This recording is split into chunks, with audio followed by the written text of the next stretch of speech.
Welcome back to the channel.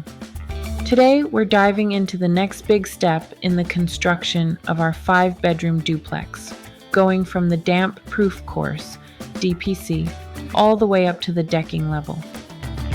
If you missed our earlier video covering the foundation up to the DPC, don't worry, I'll link it at the end so you can catch up. Whether you're planning your own build, exploring real estate investment, or just curious about how things come together here in Nigeria, this is a great one to watch. So let's jump right in. Once our foundation had cured properly, we were ready to install the DPC.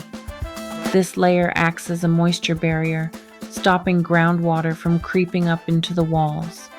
It might look like a small step, but it's essential for long-term durability. We used authentic DPC material. To lay it correctly, we cleaned the surface, applied a layer of mortar, placed the DPC, added another layer of mortar, and then started laying our blocks. We applied this under every first block, just another layer of protection, working alongside the damp-proof membrane under the slab and the bitumen coating on the foundation walls. These small, intentional steps are how you weatherproof and future-proof your home. With the DPC in place, it was time to raise the walls. We used 6-inch hollow blocks for internal walls and 9-inch blocks for the external walls. The 6-inch ones help save space inside the house. We started the block work from all corners, typically called profiles, and built inwards from there. Every few layers we checked for level and alignment to make sure everything stayed straight. The blocks were bonded with a 1-to-4 mix of sand and cement, which offers great strength. We continued building until we hit the lintel level, which is right above the tops of the doors and windows. As we built up, we made sure to embed electrical and plumbing conduits right into the walls. One issue we ran into was the positioning of the electrical outlets. My general rule is to have at least 2 outlets per wall, with TV outlets hidden directly behind where the TV will be mounted. No exposed wires and no clutter. Once we reached lintel height, we reinforced above the doors and windows with reinforced concrete to help distribute the load and keep the structure stable. Our design includes tall doors, 8 feet high. The lintel was constructed after 8 feet. We used 12mm rods for reinforcement and poured a 1-to-2-to-4 concrete mix, vibrating the concrete thoroughly to eliminate air pockets. After a few days of curing, while keeping everything moist, we were ready to lay more courses of block to reach the decking level. We added 4 more courses, which is 1 more than usual. The project manager even called to confirm we really wanted to go that high, since most builds here stop at 3 courses. But as you've probably noticed, we haven't been doing anything the usual way with this project. We're going for tall, luxurious, and well-ventilated interior. High ceilings help keep the house cooler because warm air rises, leaving the lower areas where people live and breathe more comfortable. Think cathedral design.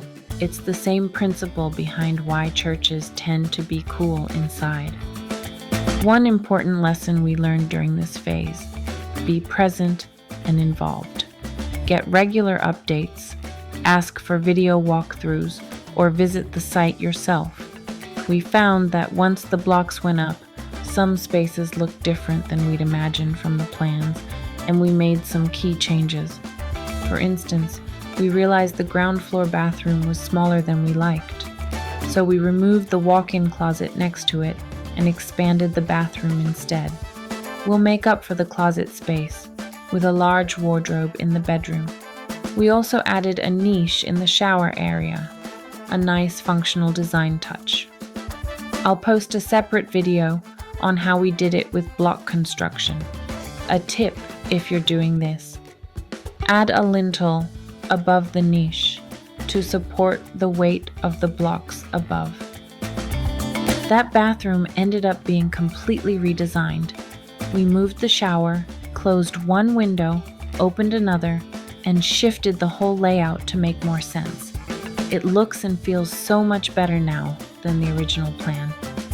We also opened up the layout by removing a couple of walls, which made a huge difference in how spacious and connected the spaces feel. To maintain uniformity, we adjusted the size of some of the windows as well. One last major change during this phase was the garage. The original design had two separate garage doors. We removed the center pillar and added a reinforced concrete beam above, which let us install a single large garage door. This gave us more usable space and a cleaner look. The big takeaway here is stay involved. Make changes while you still can. It's so much easier and cheaper to tweak things during construction than after everything is finished. Now, let's take a tour of the ground floor to show how the spaces are shaping up. Let's start from the entrance porch. As is common in Nigerian homes, this leads into the anteroom. We placed a window here for natural lighting. There is a bump in of the wall where the TV would go. It will have double glass doors that swing both ways. From the anteroom, you walk into the common circulation area that connects all the other spaces. Here is the living room area. A bar will go on these adjacent walls.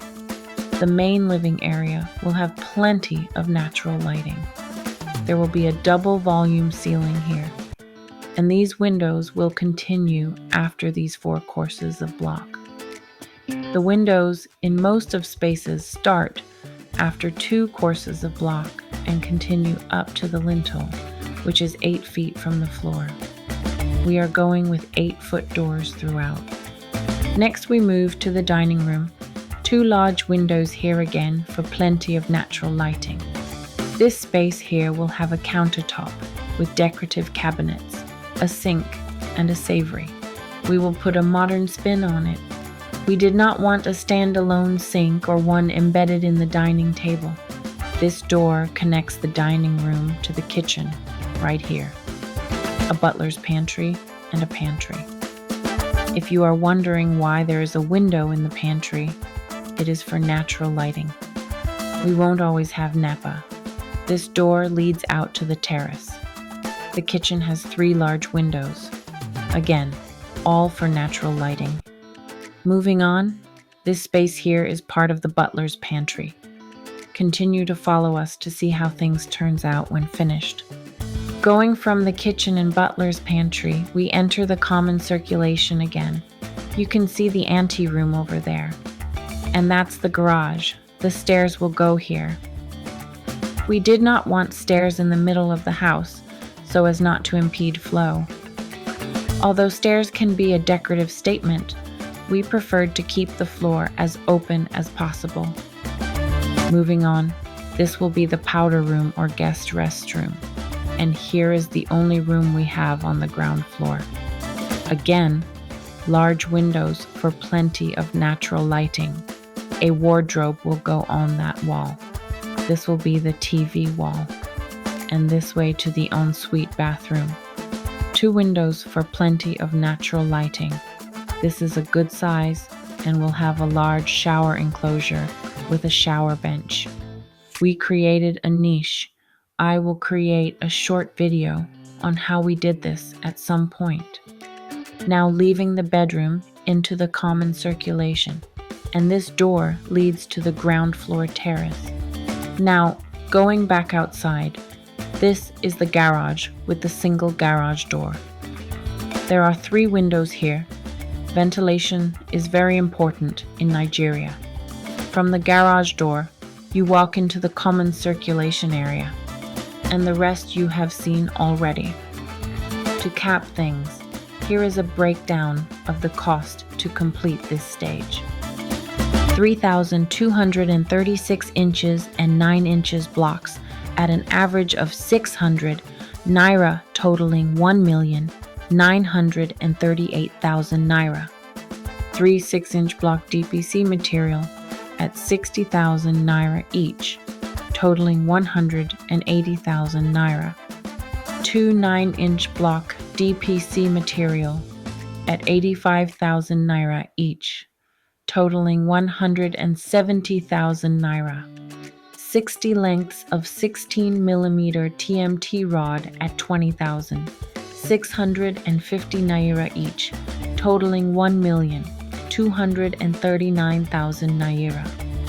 40 lengths of 12mm IGS complete rod at 9,000 naira each, totaling 360,000 naira. 40 lengths of 10mm IGS complete rod at 7,500 naira each, totaling 315,000 naira. 40 lengths of 8mm IGS complete rod at 4,500 naira each, totaling 300,000 naira. 152 bags of cement at 9,800 naira each, totaling 1,489,000 naira. 7 trips of sharp sand at 55,000 naira each, totaling 385,000 naira. 20 tons of half-inch granite at 15,700 naira per ton, including transport, totaling 474,000 naira. 10 tons of 1-inch granite at 15,500 naira per ton, including transport, totaling 275,000 naira.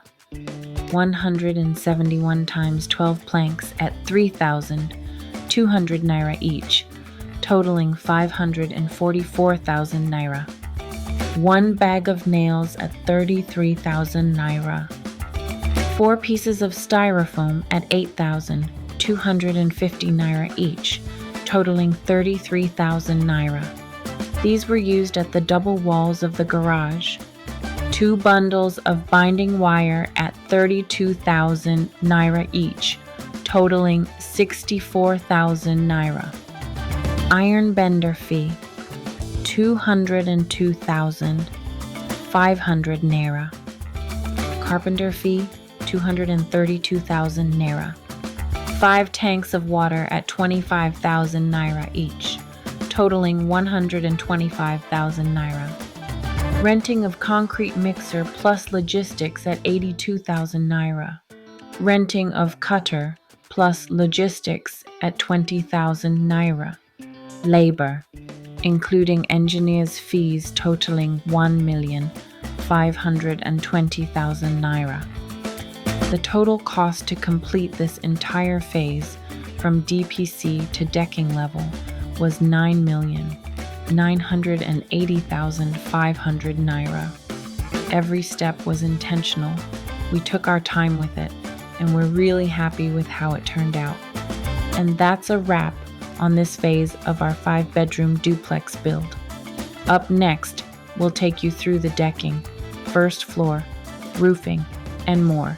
So don't forget to like this video, subscribe to the channel, and drop any questions or thoughts in the comments. Thanks for watching, and I'll see you in the next stage of the build.